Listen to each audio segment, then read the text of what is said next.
श्री विष्णु भगवान की जय। कार्तिक मास की शुक्ल पक्ष की एकादशी को देवोठनी एकादशी, देवोत्थान एकादशी या प्रबोधिनी एकादशी कहा जाता है। एकादशी का महात्म्य। युधिष्ठिर ने पूछा, श्री कृष्ण, मैंने आपके मुख से रमा का यथार्थ महात्म्य सुना। मानद, अब कार्तिक शुक्ल पक्ष में जो एकादशी होती है उसकी महिमा बताइए। भगवान श्री कृष्ण बोले, राजन, कार्तिक के शुक्ल पक्ष में जो एकादशी होती है उसका जैसा वर्णन लोक स्रष्टा ब्रह्मा जी ने नारद जी से कहा था वही मैं तुम्हें बतलाता हूँ। नारद जी ने कहा, पिताजी, जिसमें धर्म कर्म में प्रवृत्ति कराने वाले भगवान गोविंद जागते हैं उस प्रबोधिनी एकादशी का महात्म्य बतलाइए। ब्रह्मा जी बोले, मुनि श्रेष्ठ, प्रबोधिनी का महात्म्य पाप का नाश, पुण्य की वृद्धि और उत्तम बुद्धि वाले पुरुषों को मोक्ष प्रदान करने वाला है। समुद्र से लेकर सरोवर तक जितने भी तीर्थ हैं वे सभी अपने महात्म्य की तभी तक गर्जना करते हैं जब तक कि कार्तिक मास में भगवान विष्णु की प्रबोधिनी तिथि नहीं आ जाती। प्रबोधिनी एकादशी को एक ही उपवास कर लेने से मनुष्य 1000 अश्वमेध तथा 100 राजसूय यज्ञ का फल पा लेता है।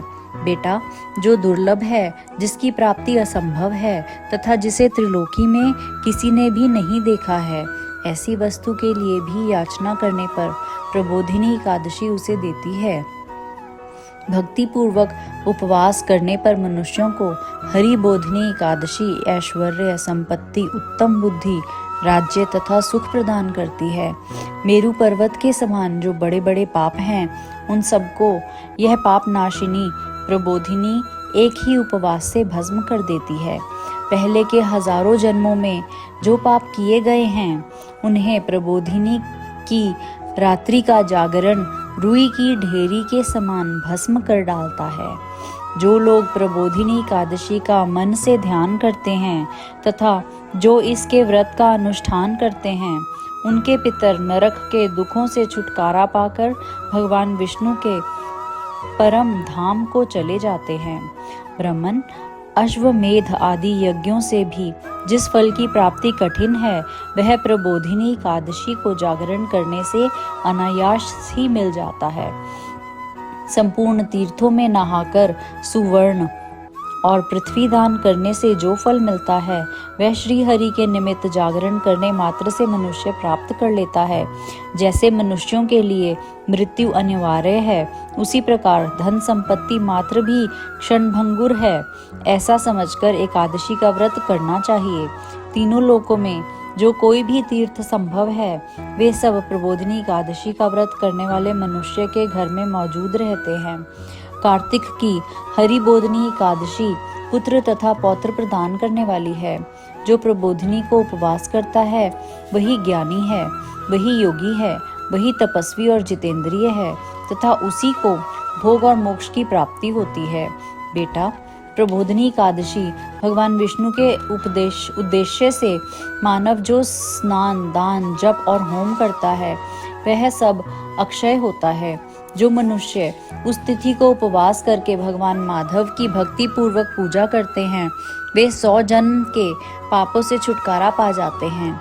इस व्रत के द्वारा देवेश्वर जनार्दन को संतुष्ट करके मनुष्य संपूर्ण दिशाओं को अपने तेज से प्रकाशित करता हुआ श्री हरि के वैकुंठ धाम को जाता है। प्रबोधिनी को पूजित होने पर भगवान गोविंद मनुष्यों के बचपन, जवानी और बुढ़ापे में किए हुए 100 जन्मों के पापों को, चाहे वे अधिक हों या कम, धो डालते हैं। अतः सर्वथा प्रयत्न करके संपूर्ण मनोवांछित फलों को देने वाले देवाधिदेव जनार्दन की उपासना करनी चाहिए। बेटा नारद, जो भगवान विष्णु के भजन में तत्पर होकर कार्तिक में पराये अन्न का त्याग करता है वह चंद्रायण व्रत का फल पाता है। जो प्रतिदिन शास्त्रीय चर्चा में मनोरंजन करते हुए कार्तिक मास व्यतीत करता है वह अपने संपूर्ण पापों को जला डालता है और 10,000 यज्ञों का फल प्राप्त करता है। कार्तिक मास में शास्त्रीय कथा के कहने सुनने से भगवान मधुसूदन को जैसा संतोष होता है वैसा उन्हें यज्ञ, दान अथवा जप आदि से भी नहीं होता। जो शुभ कर्म परायण पुरुष कार्तिक मास में एक या आधा श्लोक भी भगवान विष्णु की कथा बाँचते हैं, उन्हें 100 गौदान का फल मिलता है। महामुने कार्तिक में भगवान केशव के सामने शास्त्र का स्वाध्याय तथा श्रवण करना चाहिए।